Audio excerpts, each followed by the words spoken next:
Assalamu alaikum. Coming to the part 5 of surface chemistry. In this part, we'll discuss about colloids and its classification.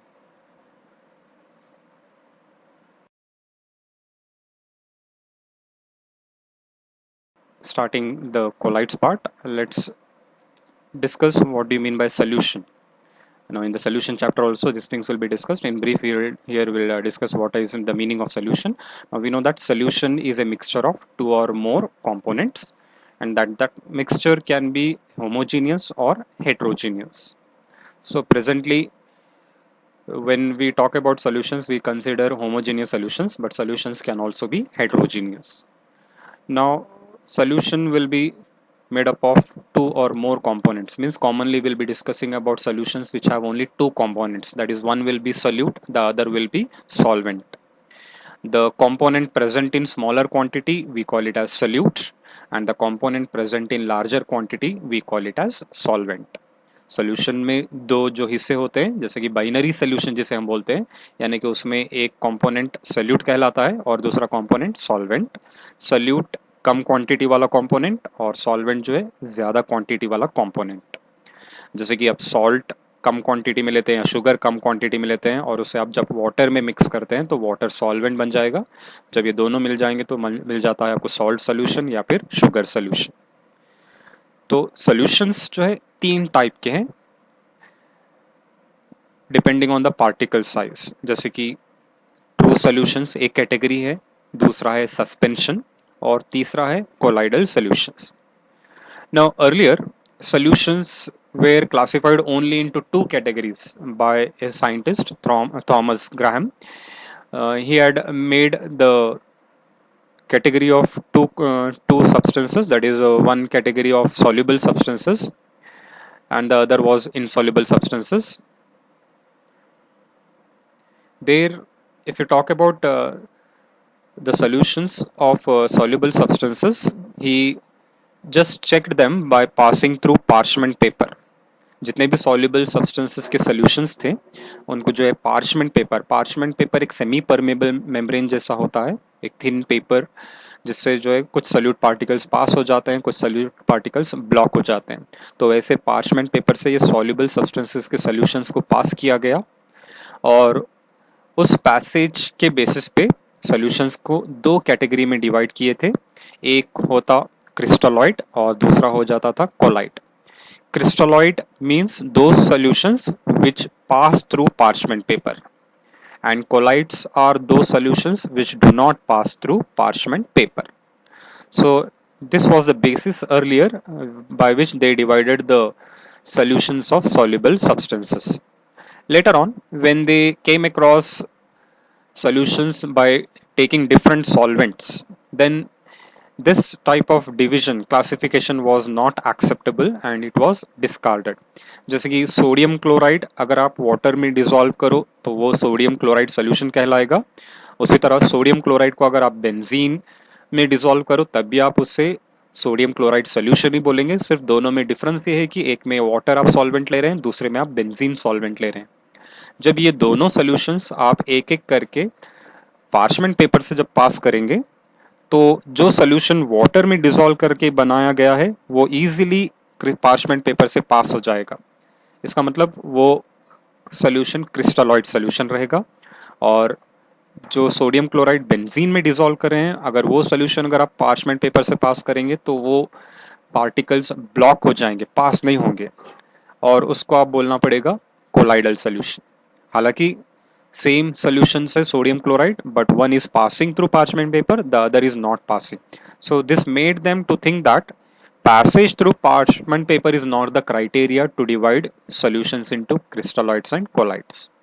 तो जो solution पास होता है या नहीं पास होता है उसके बेसिस पे हम सॉल्यूशंस को डिवाइड नहीं कर सकते हैं. तो इस तरह जो है ये फेलियर था.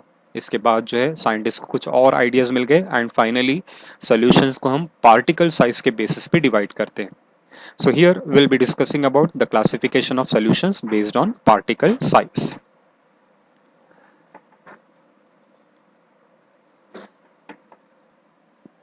First is true solutions, which are also called as crystalloid.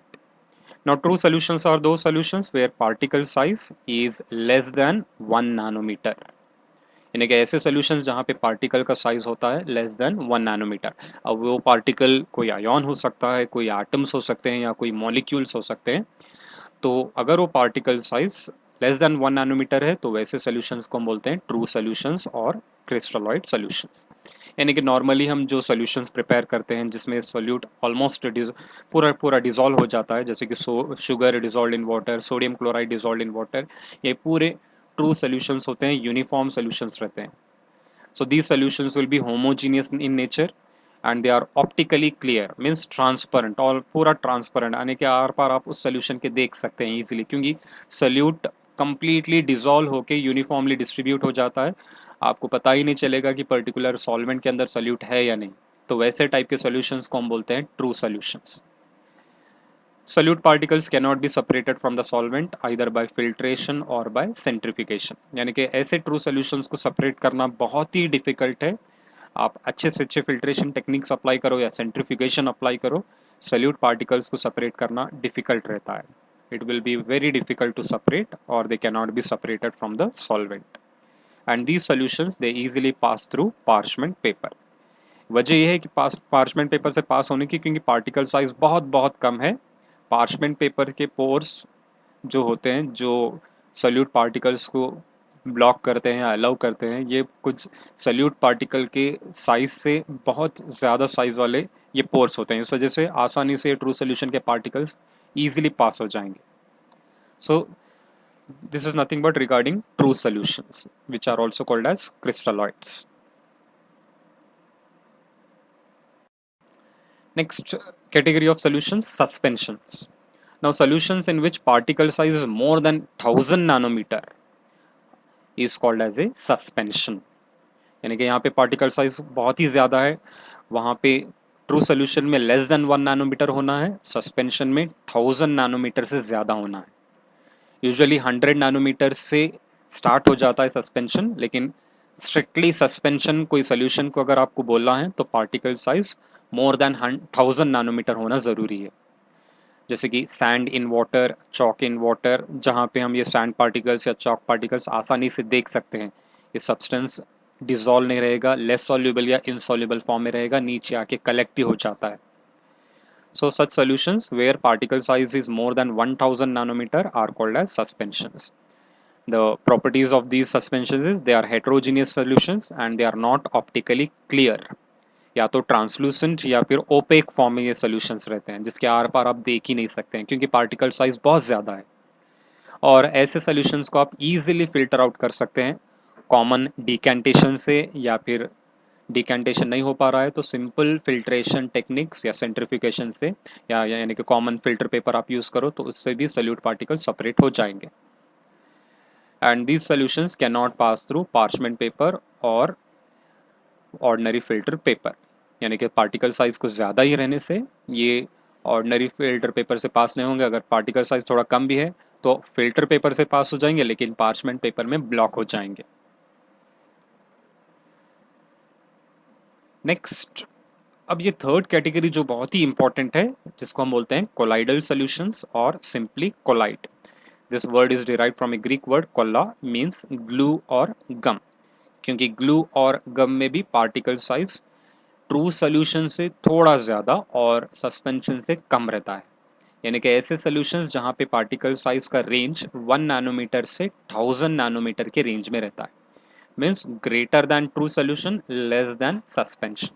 It ranges from 1 nanometer to 1000 nanometer.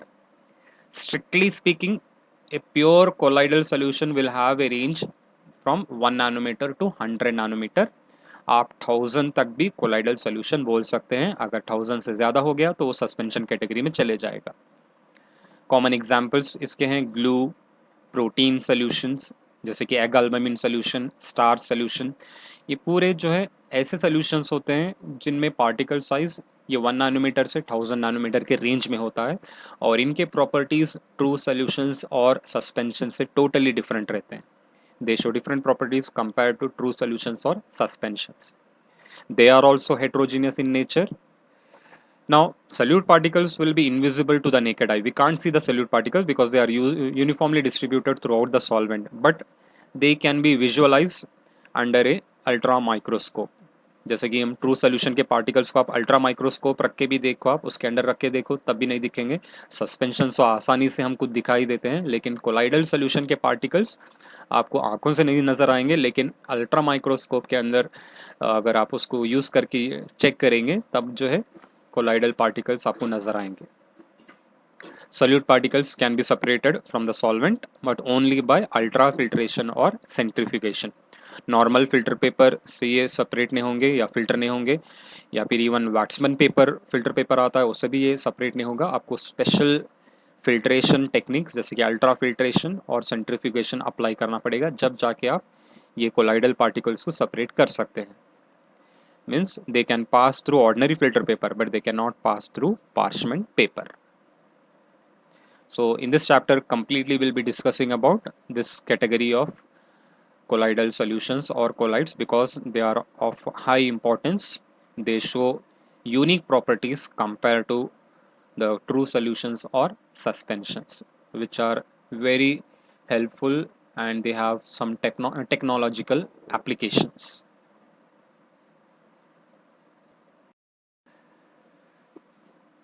Next, if you go with the phases of colloids यानी कि components of colloids. जैसे कि solution में दो component होते हैं, एक को हम बोलते हैं solute, दूसरे को हम बोलते हैं solvent. Same way colloids में हम सिर्फ name कोई दूसरा use कर रहे हैं, जिस दूसरा term use कर रहे हैं. solute को कोई और term से हम notify करेंगे और solvent को हम दूसरे term से notify करेंगे. That's the difference. There is no extra concept over here, only we give some different names. जैसे कि dispersed phase, in short form we call it as DP. It is a discontinuous phase of particle size ranging from 1 nanometer to 100 nanometer or maximum 1000 nanometer present in a dispersion medium. यानी कि ये salute जैसा है. Salute particles जो collide में होते हैं उनका पार्टिकल साइज कंपल्सरीली 1 नैनोमीटर से 100 या फिर मैक्सिमम 1000 नैनोमीटर तक रहना है, जब जाके उसको आप डिस्पर्स्ड फेज बोलेंगे. नॉर्मल लैंग्वेज में ये सल्यूट पार्टिकल की तरह है. डिस्पर्शन मीडियम सॉल्वेंट की तरह. It is a continuous phase in which dispersed phase is present. Right?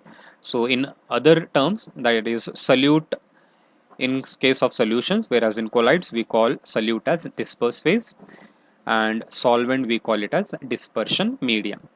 But here whenever you prepare colloids, whatever may be the dispersion medium, we mainly focus on the dispersed phase. If that dispersed phase has a particle size range of 1 nanometer to 100 to till 1000 nanometer, then only we'll call that solution as a colloidal solution. Otherwise, either it will be called as a true solution because of smaller size or suspension because of larger size. Like ink belongs to a category of colloids where methylene blue, a dye which is dissolved in water as a solvent. So methylene blue, it will act as a dispersed phase DP and water acting as a solvent which will be called as dispersion medium. इस तरह जितने भी colloidal solutions रहेंगे उसमें दो faces आते हैं, एक होता है डिस्पर्स फेस, दूसरा होता है dispersion medium. Now classification of colloids. Colloids को हम अलग अलग क्राइटेरिया के बेसिस पे क्लासिफाई करते हैं, एक एक करके देखेंगे. फर्स्ट डिस्कस करेंगे physical state of dispersed phase and dispersion medium, यानी कि सॉल्यूट और सॉल्वेंट का फिजिकल स्टेट क्या है, उसके बेसिस पे क्लासिफिकेशन है. दूसरा सॉल्यूट और सॉल्वेंट यानी कि डीपी और डीएम के बीच में एफिनिटी और इंटरैक्शन किस तरह है, whether they are having more interaction और less interaction. Based on that again one classification is there and based on the type of particles of dispersed phase, यानी कि ये साइज डिपेंडेंट क्लासिफिकेशन है. तो एक एक करके देखेंगे नेक्स्ट स्लाइड्स में. So first classification is based on the physical state of dispersed phase and dispersion medium. Now in solutions also, in true solutions we Classify the solutions into 9 categories based on the physical state of solute and solvent. In the same manner, in colloids also we divide the colloids into 8 categories. Instead of 9, we have only 8. Let's see which are those. If dP is solid and dm is also solid, that time the type of colloid we get, we call it as solid sol. dP यानी कि solute, dm यानी कि solvent, अगर दोनों भी solid form में हैं, तभी इन दोनों से जो solution मिलता है उस solution को हम बोलेंगे colloid, और यहाँ पे उस colloid को नेम देंगे हम solid sol. Remember, dp solid form में है और पार्टिकल साइज रहना है हमारा 1 नैनोमीटर से मैक्सिमम 1000 नैनोमीटर तक, तभी आप उस सोल्यूशन को कोलाइड बोलेंगे और उस कोलाइड को आप सॉलिड सोल कोलाइड बोलेंगे. It will be called as solid sol. अब रही बात प्रिपरेशन की, सॉलिड फॉर्म में है, ये भी सॉलिड फॉर्म में, मिक्स होने के बाद जो मिलता है ये सॉलिड सोल. तो ये जो क्लासिफिकेशन है, हम प्रिपरेशन से पहले इनका फिजिकल स्टेट क्या है वो देख के डिवाइड करते जाते हैं. प्रिपरेशन के बाद उनका फिजिकल स्टेट कुछ भी चेंज हो सकता है, लेकिन यहाँ पे आपको प्रिपरेशन से पहले वो दोनों फिजिकल स्टेट में कौन से फिजिकल स्टेट में थे वो आपको देखना ज़रूरी है. अगर दोनों भी सॉलिड फॉर्म में है तो जो आपको कोलाइड मिलता है उसको हम बोलते हैं सॉलिड सोल. जैसे कि एग्जाम्पल्स है रूबी ग्लास. रूबी ग्लास एक डेकोरेटिव ग्लास है जो खासकर बड़े बड़े मैंशंस में या बिल्डिंग्स में जो है अट्रैक्शन के लिए यूज़ करते हैं, कंस्ट्रक्शन में यूज़ करते हैं, जहाँ पे नॉर्मल ग्लास में गोल्ड के नानो पार्टिकल्स उसके अंदर इंट्रोड्यूस करते हैं, जिसका कलर ऑलमोस्ट रेडिश कलर हो जाता है और अट्रैक्टिव रहता है. जेमस्टोन्स जो कॉमनली रिंग्स में हम यूज़ करते हैं, कलर्ड जेमस्टोन्स आते हैं. ये कलर्ड नेचर की वजह यह है कि उसमें मेटल आयोन्स आते हैं, मेटल आयोन्स के क्लस्टर्स आते हैं जो कोलाइडल साइज में रहते हैं, यानी कि 1 नैनोमीटर से 1000 नैनोमीटर के रेंज में, जिस वजह से उसमें कलर प्रोड्यूस हो जाता है. या फिर नॉर्मल कलर्ड ग्लासेस में भी कुछ ट्रांजिशन मेटल आयोन्स को डिस्पर्स करने के बाद नानो साइज में वो कलर्ड ग्लासेस आपको मिल जाते हैं. So these are all examples for solid sol. Next, dP is liquid, dm is solid. Solvent is in solid form, whereas solute is in liquid form.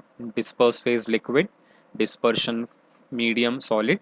So that collide we call it as a gel. So gel is a colloidal solution where disperse phase is in liquid form, dispersion medium is in solid form, and it is a very important category of colloids.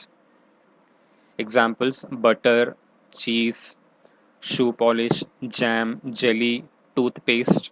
All we have seen these substances. So they are all belonging to category of colloids, and that category of colloid is called as gel. Next, dP gas, dm solid. That colloid we call it as solid foam. Example: bread, cake, pastries, pumic stone, foam rubber. ये पूरे examples solid form category में आते हैं. जैसे कि bread spongy type होता है, cakes spongy type रहते हैं, तो ये डीएम सॉलिड है और उससे गैसेस जब पास हो जाते हैं तो उस सॉलिड सब्सटेंस को पोरस कर देते हैं, जैसे कि ब्रेड. या फिर ये फोम रबर अगर देखेंगे उसमें भी कुछ होल्स पोर्स नज़र आते हैं, तो ये फोम रबर कहलाता है. कॉमनली हम ये व्हीकल्स के हैंडल्स या फिर स्टीयरिंग के जो सर्कुलर व्हील्स होते हैं उसके ऊपर कवरिंग जो रहता है ये फोम रबर ही रहता है. So if we check inside it will be having porous nature. That is all because of the passage of some gases. So that category of colloid we call it as solid foam. Next, dP is solid, dm is liquid. जैसे कि solvent liquid form में और salute solid form में. Commonly जब हमको true solution मिलते हैं उसी तरह यहाँ पर है, सिर्फ यहाँ पे आप इस सोल्यूशन को बोलेंगे sol, will not call it as solution. Solution बोलेंगे तो ये ट्रू सोल्यूशन कैटेगरी में जाएगा. अगर आपको ये सॉलिड जो ये डीपी सॉलिड फॉर्म में, अगर ये पार्टिकल साइज 1 नैनोमीटर से 1000 नैनोमीटर के रेंज में है, तब आप उसे बोलेंगे डिस्पर्स्ड फेज, और जो आपको सोल्यूशन यहाँ पे कोलाइडल सोल्यूशन मिलेगा उसको हम बोलेंगे sol. So sol is again an important category of colloids where DP is in solid form and DM is in liquid form. Examples are ink, paint, gold sol, biological fluids जैसे कि nucleic acids वगैरह sales के अंदर present रहते हैं या proteins रहते हैं, ये पूरे जो हैं बायोलॉजिकल फ्लूइड्स सोल्स कैटेगरी में आते हैं। गोल्ड सोल, जितनी भी मेटल सोल्स हैं ये पूरे सोल कैटेगरी में आ जाएंगे, जहाँ पे पार्टिकल साइज यानी कि गोल्ड, सिल्वर या प्लैटिनम, कॉपर, ये पूरे मेटल्स हैं जिनका हम पार्टिकल साइज लेंगे डीपी के तौर पे 1 नैनोमीटर से मैक्सिमम 1000 नैनोमीटर तक, तब आपको मिल जाएगा soul. In the same manner, when you talk about emulsion, another important category of colloids, emulsions are those colloids where both dp and dm are in liquid form. dp भी liquid form में है, dm भी liquid form में है, वैसे type के solution को हम बोलेंगे emulsion. The best example is milk और cream, cod liver oil, medicines. जितने भी हम medicines use करते हैं, liquid medicines, they commonly belong to emulsion category. क्योंकि मेडिसिन ईजिली बॉडी में डाइजेस्ट हो जाते हैं, common to solid medicine. The liquid medicine are easily assimilated और digested by the body, and that medicine they belong to emulsion category where both dp and dm will be in liquid form. If dp is gas, dm is liquid, you will get a type of colloid which is called as foam, or we also call it as liquid foam. So liquid foam is a type of colloid where dp is gas and dm is in liquid form. Examples: shaving cream, soap, lather यानी कि जो झाग आता है ये liquid form category में आएगा। whipped cream, जो हम कॉमनली आइसक्रीम्स के ऊपर थोड़ा क्रीम जो है उसके ऊपर अप्लाई करते हैं by applying some pressure, that is nothing but whipped cream. जैसे कि मलाई आप बोल सकते हैं, वो भी इस liquid form कैटेगरी में आ जाता है। So these are all examples for liquid form or simply foam. Next category, if dp is solid, dm is gas, we call that colloid as solid aerosol. जैसे कि डस्ट पार्टिकल्स, स्मोक, ये पूरा air के अंदर present है। अगर ये dust particles या स्मोक पार्टिकल्स का साइज 1 नैनोमीटर से 1000 नैनोमीटर के रेंज में है तो ये सॉलिड एरोसोल बन जाएगा। And last category, if DP is liquid, DM is gas, we call that colloid as liquid aerosol. Example fog यानी कि कोहरा, मिस्ट, शबनम, क्लाउड्स, ये बादल, ये पूरे जो है they are made up of water droplets and they are present in air. So these are all the different categories of colloids or types of colloids. Out of these, gel, sol and emulsion are very important, and in this chapter we'll be discussing mainly about sol and in brief about emulsions. यहाँ पे कुछ pictures हैं अलग अलग type of colloids के। Gemstones आता है solid sol category में।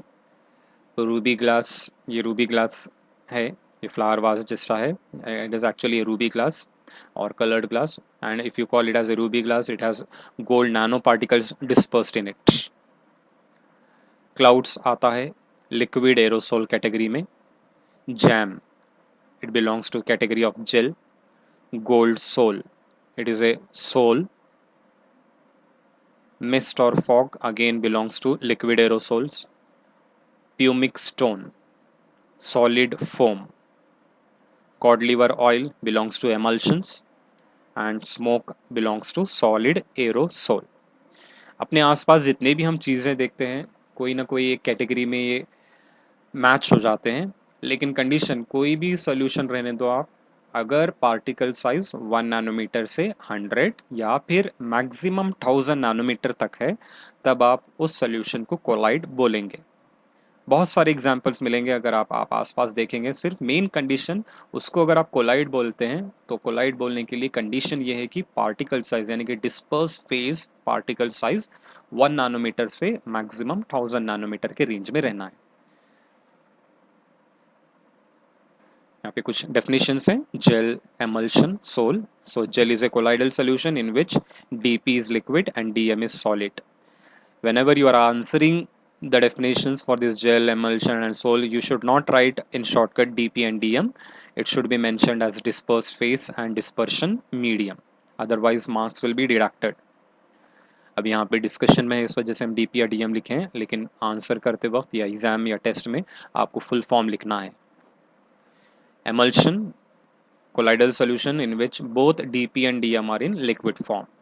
And Sol, it is a colloidal solution in which DP is solid and DM is liquid. It is called as Sol. Now again, sols, they are given different names based on the type of DM you are using, based on the dispersion medium you are using. They are given some special names. If DM used is water, if you are using water as dispersion medium, that sol is called as aqua sol or hydrosol.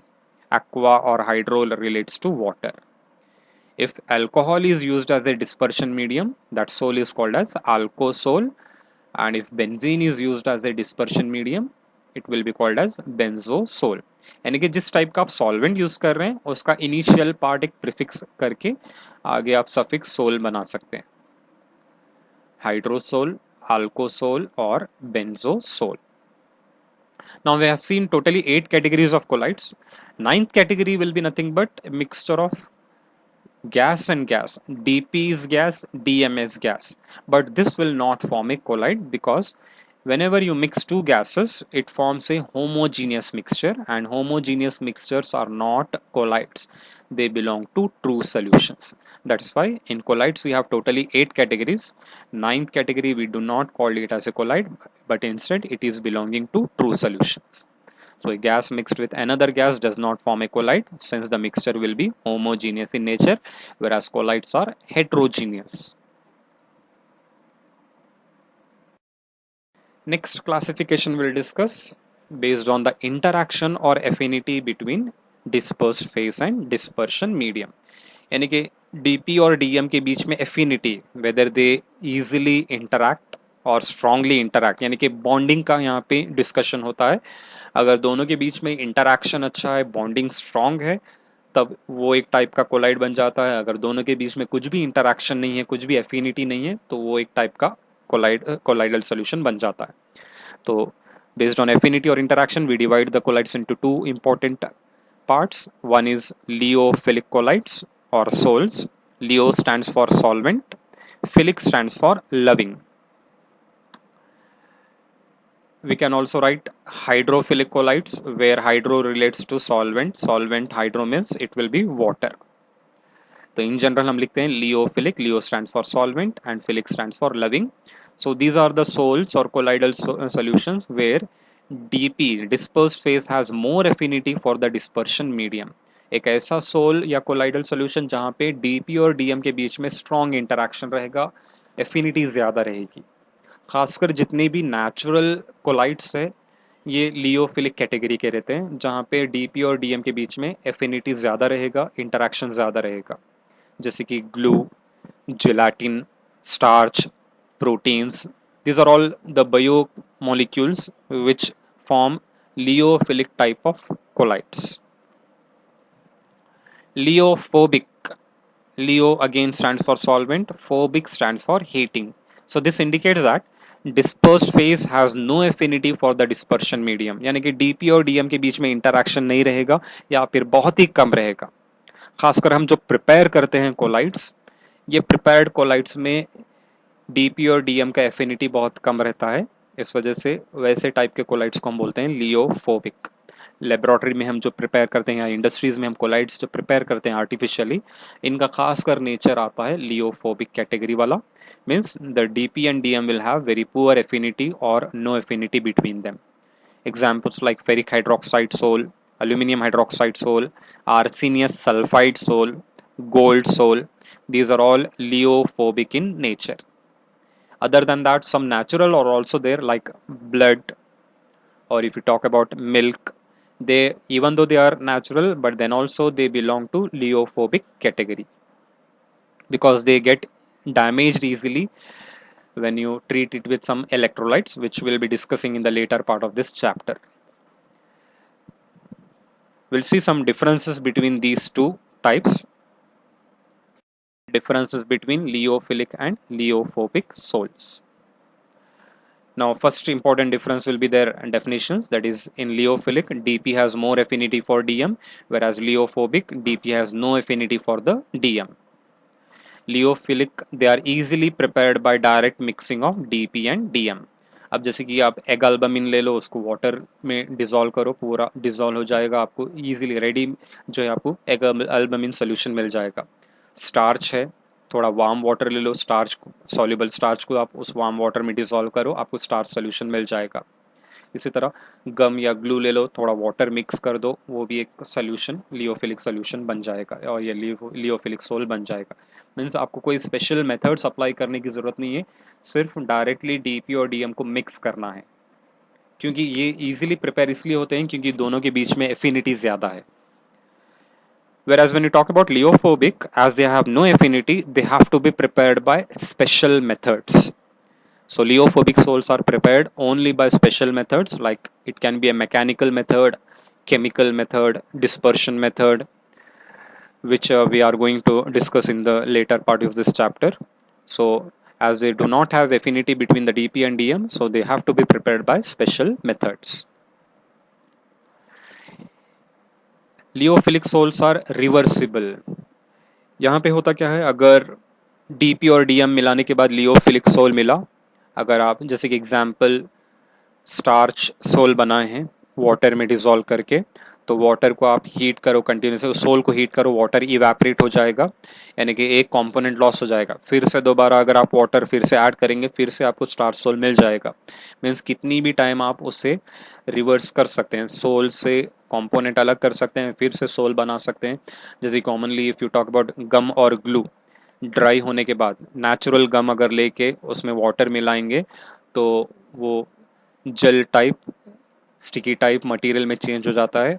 अगर थोड़ी दिन as it is रखेंगे तो वो dry होकर solid बन जाता है, फिर से उसमें वाटर ऐड करो, फिर से ये सोल फॉर्म में चेंज हो जाता है। So means this shows that these are reversible in nature, whereas leophobic they are irreversible. Means you can't prepare again back to their normal condition by addition of dp or dm because of very less affinity between dp and dm. एक time अगर कोई component या तो dp या dm loss हो गया, commonly dm solvent की तरह होता है, अगर ये लॉस हो गया फिर से अगर आप dm ऐड करेंगे तो ये इरिवर्सिबल रहेगा, फिर से आपको वो लियोफोबिक सोल नहीं मिलेगा। अब जैसे कि यहाँ पे हम नेचुरल गम की बात करें, अगर आप आर्टिफिशियल, जैसे कि घर पे हम स्टिकी मटेरियल बनाते हैं, जैसे कि मैदे से, मैदा अगर आप वाटर में मिक्स करके थोड़ा बॉईल कर लो, स्टिकी मास में कन्वर्ट हो जाता है, जिसको हम पेस्टिंग के लिए यूज़ करते हैं। अगर उसमें से भी वाटर चले गया, ड्राई हो गया, फिर से अगर आप वाटर ऐड करेंगे नॉर्मल वे में विदाउट बॉइलिंग एंड ऑल, तब वो आपको वापस नहीं मिलेगा, वो पूरा पेस्ट एज इट इज़ एक कॉर्नर पे सेटल होके बैठ जाएगा, they will not mix up easily. So like that, when you talk about leophobic, they are irreversible, whereas leophilic, they are reversible. Now, because of their more affinity, these leophilic sols are highly stable. They can stay for long time in stable form. यानी कि ये ख़राब नहीं होते हैं, damage नहीं होते हैं, यानी कि डीपी और डीएम कंपोनेंट अलग अलग प्रेसिपिटेट के तौर पे चेंज नहीं होते हैं. It remains in solution form for long time. Whereas as they don't have any affinity between DP and DM, leophobic sols are unstable. थोड़े दिन के लिए स्टेबल रहते हैं, अगर कोई भी इलेक्ट्रोलाइट, सोडियम क्लोराइड या एल्यूमिनियम क्लोराइड, कोई भी एक एसिड या अल्कली के कांटेक्ट में आ गए या हीट कर दिए आप, टेम्परेचर थोड़ा चेंज हो गया, तो ये लियोफोबिक सोल्स precipitate form में चेंज हो जाते हैं, they get damaged easily, that's why their stability is less. So leophilic are highly stable, where leophobic are unstable. Some other properties shown by these leophilic sols are they do not exhibit Tyndall effect, whereas leophobic sols will show Tyndall effect. This property we will be discussing in the later part of this chapter. Viscosity is higher than that of medium. Viscosity here, when they are having very strong affinity between DP and DM, the viscosity increases compared to that of medium. Dispersion medium का जितना viscosity था उससे ज़्यादा हो जाता है लियोफिलिक sols में, लेकिन यहाँ पर एफिनिटी कम रहने से डीएम का जो विस्कोसिटी था ऑलमोस्ट लियोफोबिक सोल प्रिपेयर करने के बाद भी विस्कोसिटी उतना ही रह जाता है, क्योंकि दोनों के बीच में एफिनिटी ज़्यादा नहीं है, डीपी पार्टिकल स्लोली नीचे आके कलेक्ट होते रहते हैं, इस वजह से विस्कोसिटी के ऊपर ज़्यादा इफेक्ट नहीं रहेगा. उसी तरह surface tension is low than that of the medium. Surface tension lyophilic sols में कम हो जाता है प्रीवियस डिस्पर्शन मीडियम के साथ कंपेयर करने के बाद, लेकिन यहाँ पर सरफेस टेंशन ऑलमोस्ट सेम रहेगा क्योंकि एफिनिटी कम है। Large quantity of electrolyte is required to cause precipitation. अगर इस लियोफिलिक सोल को आप प्रेसिपिटेट कोएगुलेट करना चाह रहे हैं, प्रेसिपिटेट में कन्वर्ट करना चाह रहे हैं, तब इसमें आपको ज्यादा क्वांटिटी में इलेक्ट्रोलाइट जैसे कि कोई सॉल्ट हो सकता है या एसिड या कोई अल्कली ऐड करने के बाद ये प्रेसिपिटेट फॉर्म में कन्वर्ट हो जाएगा या डैमेज हो जाएगा। Condition, it should be added in very large quantity because they are already highly stable. Whereas when you talk about lyophobic, इनकी स्टेबिलिटी बहुत कम होती है, थोड़ा भी अगर आप इलेक्ट्रोलाइट के कांटेक्ट में रखेंगे या ऐड करेंगे ये प्रेसिपिटेट में कन्वर्ट हो जाता है। अब जैसे कि मिल्क एग्जांपल है, मिल्क में अगर थोड़ा भी अगर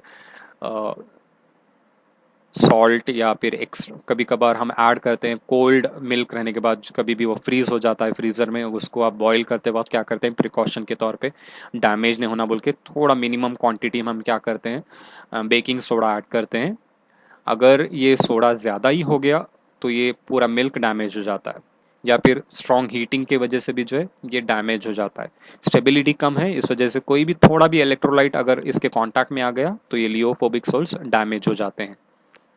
So these are all the differences between liyophilic and liophobic soils.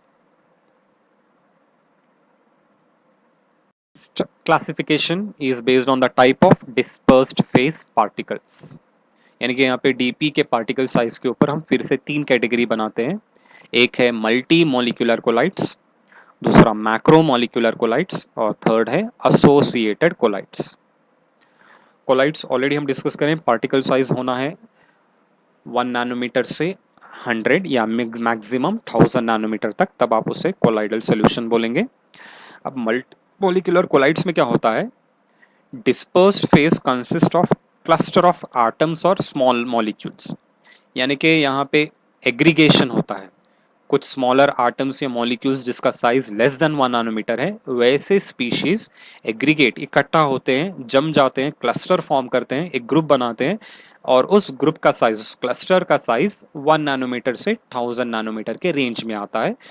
और ये होता है वैन डर वाल फोर्सेस की वजह से। दोज एटम्स और molecules in a cluster are held together by van der Waals forces. अगर कोई भी कोलाइड के अंदर क्लस्टर्स ऑफ एटम्स और मॉलिक्यूल्स हैं तो वैसे कोलाइड्स को आप बोलेंगे multi molecular colloids. Specially multi molecular colloids are nothing but all metal sols, like example gold sol contains cluster of gold atoms. ये बहुत ही इंपॉर्टेंट पार्ट है, ये क्लस्टर के साइज से कलर्स चेंज हो जाते हैं, बहुत ही इंटरेस्टिंग है। अब अगर आप गोल्ड सोल की बात करते हैं तो स्टैंडर्ड गोल्ड सोल जो हमको मिलता है पार्टिकल साइज के हिसाब से वो होना है रेड टू ऑरेंज, लेकिन ये क्लस्टर का साइज अगर थोड़ा भी वेरी हो गया, कम या ज़्यादा हो गया, तो आपको ग्रीन कलर का गोल्ड सोल मिल सकता है, ब्लू कलर का मिल सकता है, पर्पल मिल सकता है। So see the beauty of the chemistry over here.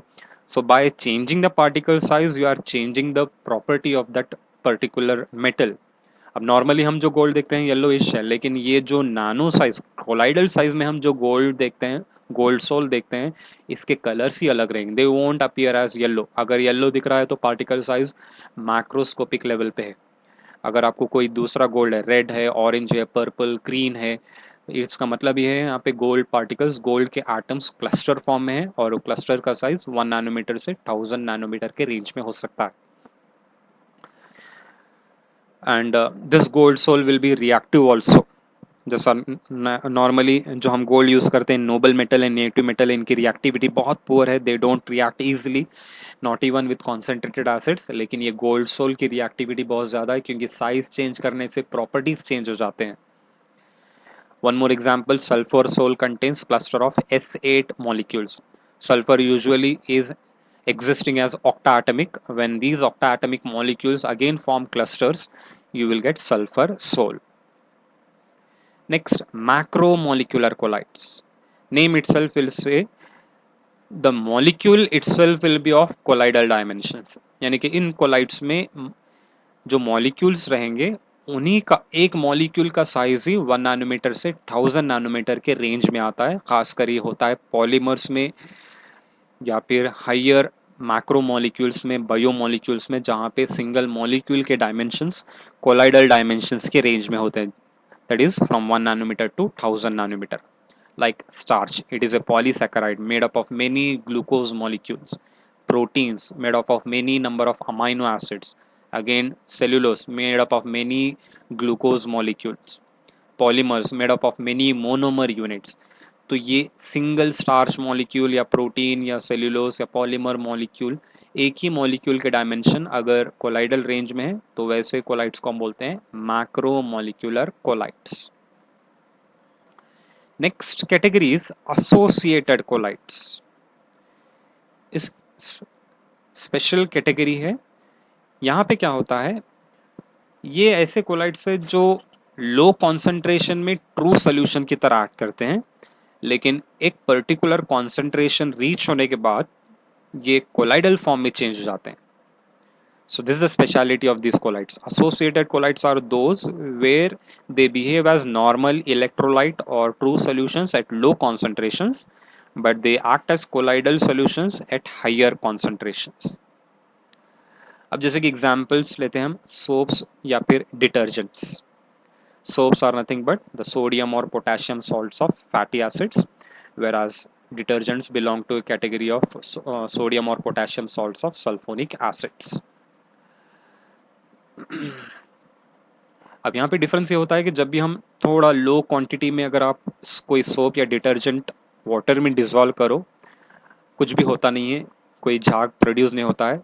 झाग कब प्रोड्यूस होता है, हायर कॉन्सेंट्रेशन, हायर क्वांटिटी में जब आप सोप या डिटर्जेंट ऐड करते हैं तो तब जो है फोम फॉर्म होना स्टार्ट होता है, लैदर फॉर्म होना स्टार्ट होता है. उसका मतलब ये है कि वो एक पर्टिकुलर कॉन्सेंट्रेशन रीच हो चुका है, तब कोलाइड फॉर्म होना स्टार्ट हो गया है. उससे पहले तक वो सिर्फ इलेक्ट्रोलाइट की तरह एक्ट करेगा, लेकिन एक पर्टिकुलर कॉन्सेंट्रेशन रीच होने के बाद वो कोलाइडल सोल्यूशन बन जाता है. तो वैसे टाइप के सॉल्यूशंस को हम बोलते हैं associated colloids. Because what happens is when they behave as normal electrolyte, they exist in single individual ions, and these ions they aggregate, they associate themselves to form colloidal sized particles when they associate at higher concentrations.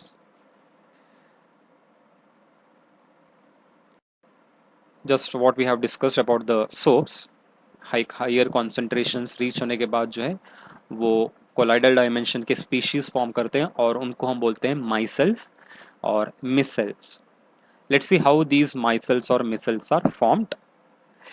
Now I'll take an example of a soap molecule, sodium stearate. Okay, soaps are nothing but sodium or potassium salts of higher carboxylic acids. So when you dissolve them, this carboxylate ion, negative ion, will dissociate from the sodium or potassium ions. इस soap molecule में दो part आते हैं, एक अनायोनिक part और एक cationic part. अब ये कैटायोनिक पार्ट सोल्यूशन में फ्लो हो जाएगा, वाटर में फ्लो हो जाएगा. अब इस अनायोनिक पार्ट में भी दो पार्ट है. It will be having a long hydrocarbon chain or which is called as hydrophobic or non-polar tail. यहाँ पे हम देख सकते हैं long chain of carbon atoms. At the end you are having this carboxylate ion, the carboxylate end, the negative end, and this is a hydrophobic tail. इसको हम long chain को हम hydrophobic tail बोलते हैं या non-polar tail बोलते हैं, क्योंकि ये पूरा ऑर्गेनिक पार्ट है और ये इनऑर्गेनिक पार्ट हो जाता है, यानी कि पोलार पार्ट और ये नॉन पोलार पार्ट. अब ये चेन शॉर्ट हो सकती है या लॉन्ग हो सकती है. शॉर्ट कॉमनली उनको हम सोप्स नहीं बोलते हैं, सोप्स में अक्सर ये चेन्स बहुत ही लेंदी होते हैं, जैसे कि सोडियम स्टीयरेट, स्टीयरेट आयन जो रहेगा C17H35, इतने कार्बन एटम्स रहते हैं.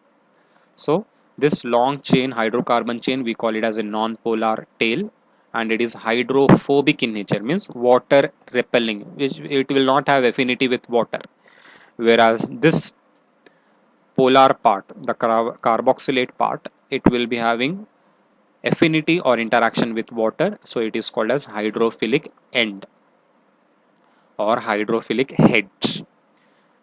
Non-polar tail and polar head, hydrophobic part and this is hydrophilic part.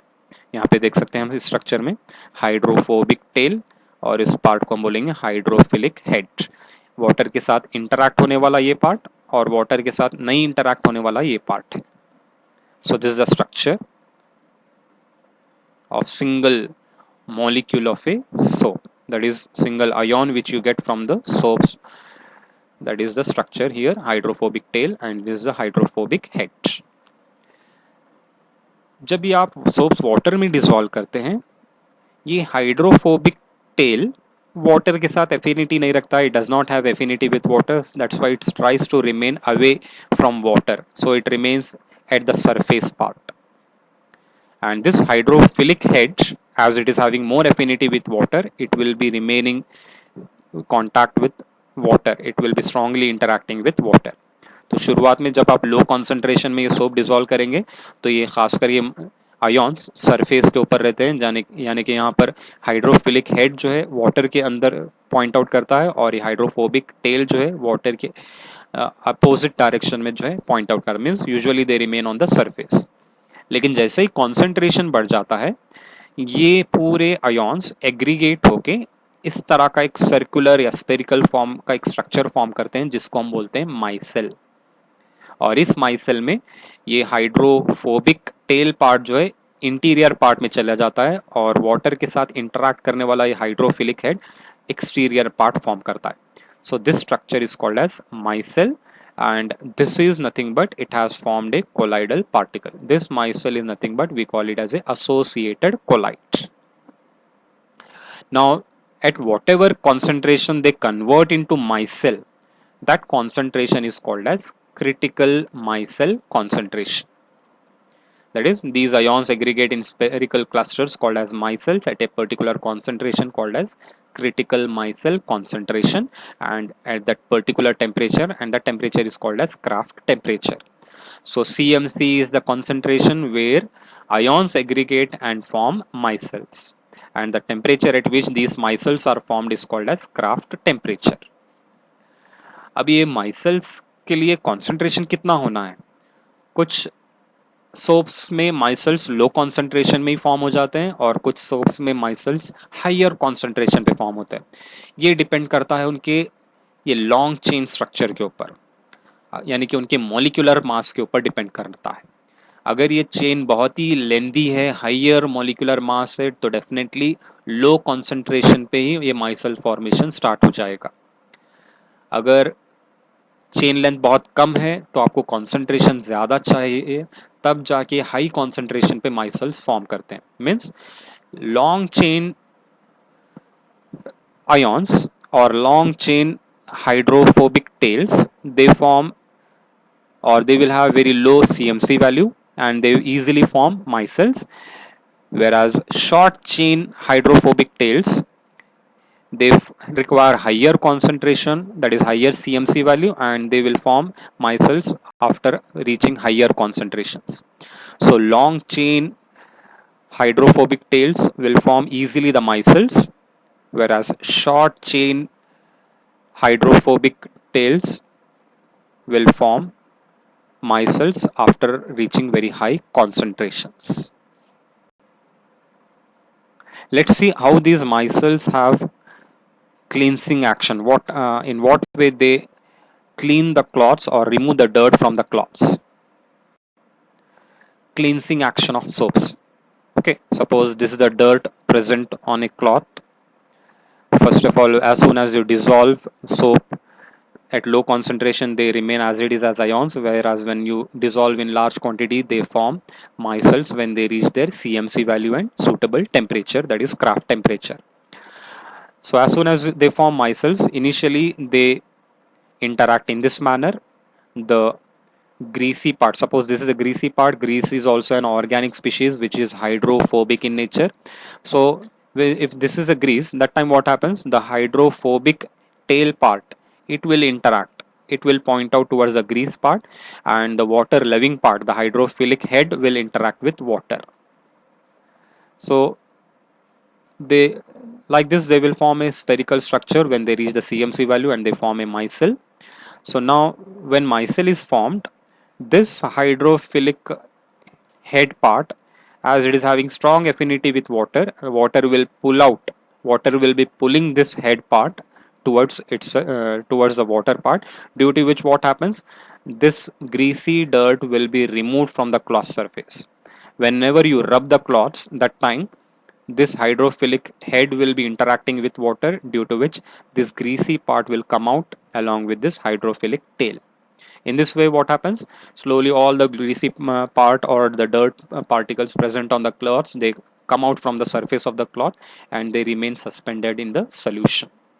In this way, the micelles helps in the cleaning of the dirt or greasy materials present on the surface of cloths.